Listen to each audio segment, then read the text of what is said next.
জোকারের অনুপস্থিতি বিনোদনের অভাবটা পূরণ করেছে নাসিরউদ্দিন পাটোয়ারি। বেয়াদবির রাজনীতি এদেশে ওনারা শুরু করেছেন।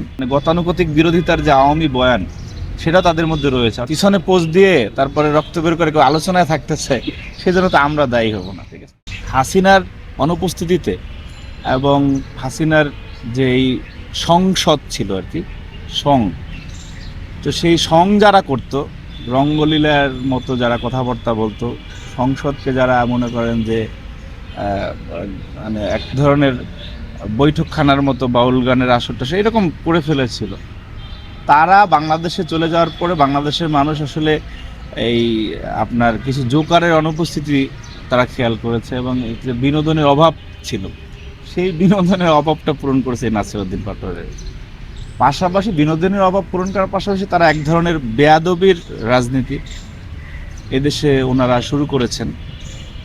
তার বিপরীতে আমরা ধৈর্য, সহিষ্ণুতা এবং যে উদারতার রাজনীতি দেখাচ্ছি, মানুষ আমাদের রাজনীতিটা গ্রহণ করতেছে।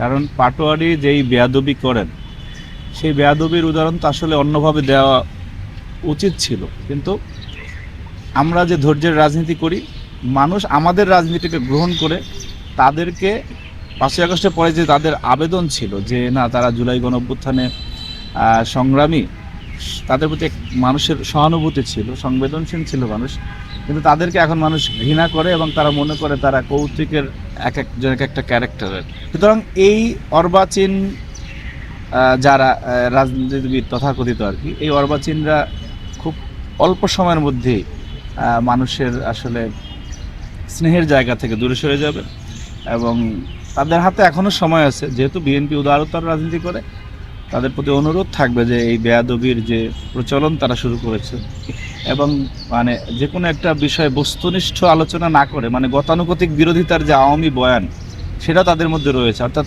তারেক রহমান 12ই ফেব্রুয়ারির পরে যে ইতিবাচক কাজগুলো করছে, ওনার প্রতিশ্রুতি যেগুলি উনি দিয়েছিলেন ম্যানিফেস্টোতে, সেগুলি যখন বাস্তবায়ন করে যাচ্ছেন অব্যাহতভাবে, এগুলোর মধ্যে দেখবেন যে সমালোচনা করার মতো কোনো বিষয়ই নাই। তারপরও দেখবেন একটা বিষয় বানিয়ে তারপরে কথা বলে, অর্থাৎ এই সমস্ত মুখরোচক অর্বাচীন কথাবার্তা বলে তারা আলোচনায় থাকতে চায় আর কি। এখন যদি নিজে কেউ তার মানে পিছনে পোস্ট দিয়ে তারপরে রক্ত বের করে কেউ আলোচনায় থাকতে চায়, সেজন্য তো আমরা দায়ী হব না। ঠিক আছে।